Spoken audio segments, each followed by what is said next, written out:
YouTube Ozic going the Go Dows is back after a very busy day in the NFL. A lot of new players now available after the cuts. In this video, we're going to talk about the best players that were cut. I actually have rankings, top 20. Then we're going to get a more in-depth look at my top 5 available players with legit landing spots and more. So waiver claiming period is tomorrow at noon. We'll have you kept up to date on our Twitter like we had you today with initial thoughts and breaking news. Make sure you follow that Twitter. You also can join our Picks League through that. There'll be a link directly to the Picks League.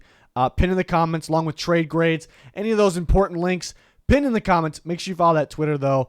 Also sponsors Liquid IV, 30% off for a limited time with code GOAT. And then GLD Shop that has the jewelry, 33% off code GOAT. Check it all out. Very important to follow that Twitter. Here's the waiver wire order. You can pause your screen. This graphic is also on Twitter. So the Bears get the first crack at it. They put in a waiver for if they choose to for any player, they get that player. And then it kind of keeps going. They don't get every player they want necessarily. So, yeah, so that's important too.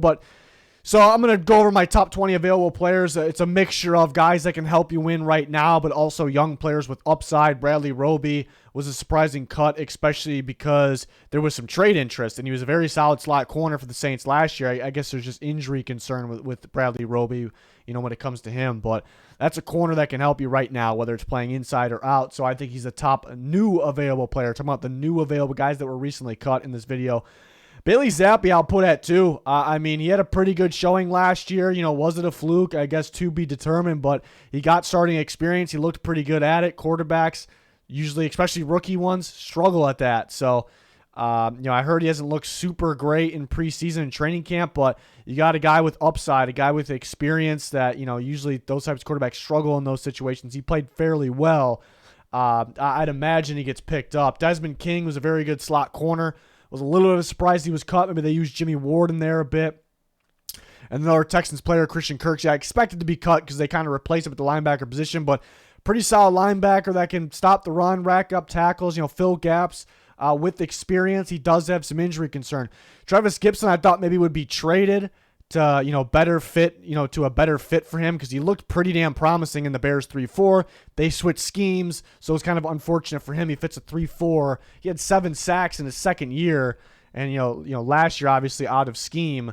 So this is a guy with some upside, a promising young player. Kenyon Drake, just thought the Colts would hang on to because the shortage of running backs they have. He looked pretty good for Baltimore last year. Tavon Campbell, a very solid rotational corner with some with some experience. I feel like he gets pretty, even when he gets limited snaps, I think he gets some pretty good play when he's in there.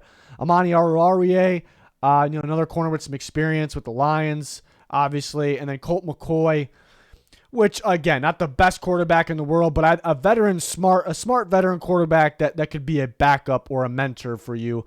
Then Cam Irving, kind of a similar situation. It's a guy that's a high-end backup tackle. You don't want him to start, but has some experience starting. So he's available as well. So there's not a long list of great players, but now we'll start to talk about, I like the top 5 a lot, really do. But then to round off the top 20, then we'll kind of circle back to the top 5.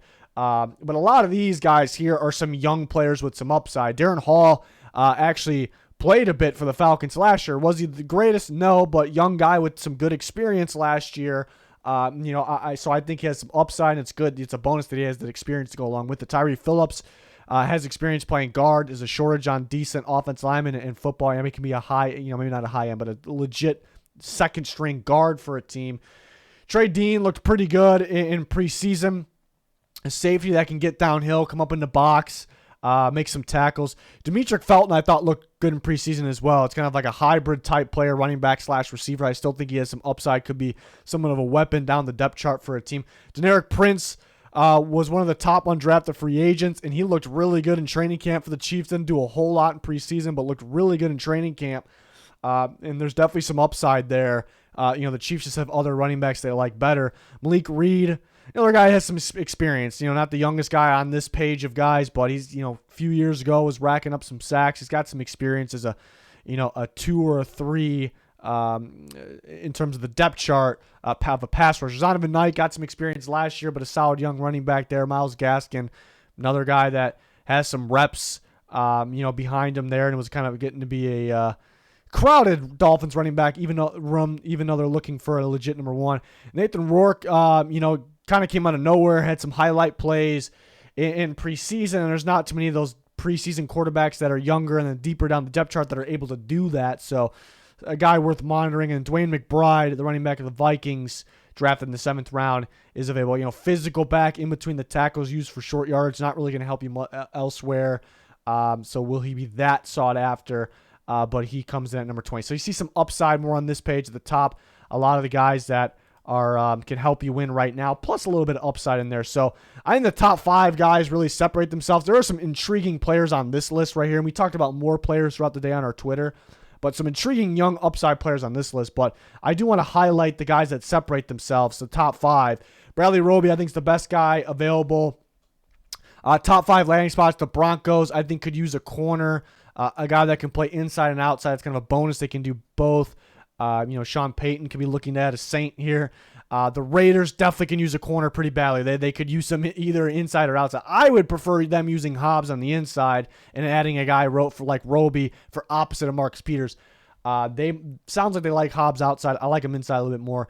Ravens always looking for corners. They like the veteran corners. They would be all over this if they have the chance to get him. Marlon Humphrey injured, another guy with inside-outside versatility.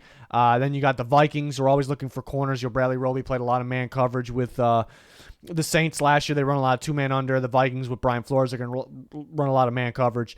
And then Dolphins could be, Fangio could be looking for another option in there. They did swap Igbinoghene for Calvin Joseph. It doesn't really rule them out for Roby, in my opinion. Other landing spots, the Falcons, the Panthers, they could be looking for corners as well. The Lions, maybe more so an outside guy, but again, Roby can play outside. The Jags would like him for the inside, and the Patriots also always interested in the veteran man coverage corner. So there's one right there. But some really good fits.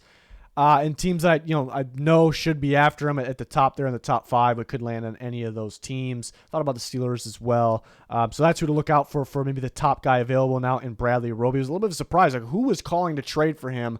I'm wondering, I got him on the other landing spots, but 2 in-division teams for the Saints' sake, Falcons, Panthers. Maybe the Saints wouldn't trade him to them. Ends up being a free agent. Maybe those teams get more of a chance to land him now.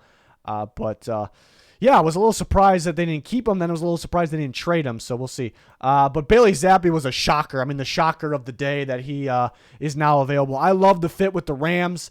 They do have Stetson Bennett behind Matthew Stafford, and Stetson Bennett's kind of a pro-ready rookie, if you will, but a little sloppy off target with the ball, especially in that last preseason game. Bailey Zappy, I think, would be a really good fit under Sean McVay. I think he'd be the second string in a second. And then they get the chance to see if he can be a long-term solution, even though maybe they're in the driver's seat to get the long-term solution in the next draft. The Bears, Tyson Bagent looked fantastic in preseason to be their second-string quarterback. Nothing guaranteed there, though. Zappy could be an upgrade, and they can keep all 3, meaning Justin Fields, obviously the starter as well. And the Bears do have the number 1 priority, and Zappy might be the most appealing guy for some teams, for maybe a lot of teams. Out there, because when does a guy like that become available? Again, maybe struggled in preseason training camp, but he got experience last year. I don't care what type of defenses he was playing. He was not supposed to look that good, and he looked that good. And a lot of guys getting thrown in that situation wouldn't look like that. The Cardinals, maybe they think they're set. They traded for Josh Dobbs. They have Clayton Tune, guys like that. They still have Kyler Murray on the roster, obviously. But maybe they could be looking to add a guy to be with them for the future. The Packers could use a backup still, in my opinion. I don't think they would be against a young guy like this. And the Buccaneers, I think, would love to have him if he dropped to them in the waiver wire. Again, towards the beginning of this video, we had the waiver wire order. Buccaneers are kind of in the middle there. Other teams, the Broncos would like him for a backup, maybe third string there, but the Lions would like him for a backup. Seattle, Minnesota, Cincinnati. I like the fit behind Joe Burrow, and since Cincinnati's kind of short on quarterbacks there, obviously they cut a few today. But some people seem to believe he'll make it through the waiver wire and back to the Patriots. I don't know if that happens. I don't know if that happens there, but I do like the fit with the Bengals a lot. I just not really counting on that happen. In terms of just pure fit, I put the Bengals in the top 5, but looking at that waiver order, I think some of these other teams are more likely. I don't know if he gets by the Bucks on where they're at in that waiver, but I love the fit with the Rams. Probably my favorite fit. Bears have that 1 waiver spot, so we'll see what they decided. They got to pick somebody up, you would think, so they got to use that first waiver spot. Wonder what they do with it. Desmond King was a little bit of a surprise cut. We talk about Roby. Inside-outside versatility, was really good on the inside last year. King is going to be an inside guy. He's going to be a pretty good inside guy. Denver could be looking for a guy there. Again, the Raiders, depending on what they want to do with Hobbs, if they like him outside. The Ravens, again, Humphrey was an outside/inside guy, more outside. Hamilton plays safety on the inside, so they could use another, full-time inside corner. Panthers could be looking for one as well. They kind of hinted at that. And the Bears, I think the Bears might be good with. They actually got a decent secondary. They could be good with the guys they have. Maybe playing Kyler Gordon on the inside, but I think King was a good scheme fit, and they get better there. Miami could be looking for one. Atlanta, Jacksonville. If he falls to Jacksonville, they might be all over that. And then Minnesota and Seattle or some other ones there. Minnesota definitely looking for a corner. I don't know how great the scheme fit is here. I can't rule it out. Seattle, pretty good scheme fit. Then next up, Christian Kirksey, another Texan. Again, they replaced him, so I was not surprised that they moved on from him, but you got an experienced linebacker that's pretty solid. He does have some durability issues. That was more earlier in his career. The Raiders badly need a linebacker. Cardinals could use one as well.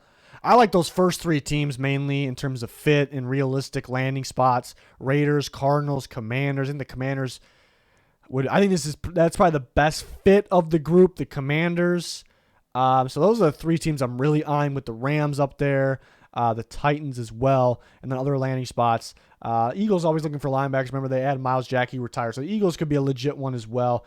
And they throw in the Browns, Chargers, Giants. Those are more next, maybe there's three tiers I kind of explained here. So experienced linebacker that is available. And then one more to talk about, Travis Gibson, who the other guys are more of the immediate impact besides Zappy. I guess Gibson's kind of in the same category as Zappy, where they're legit, like top tier guys that are available now, but they're also upside guys, and that's kind of a big reason they're up here, is because they're upside guys.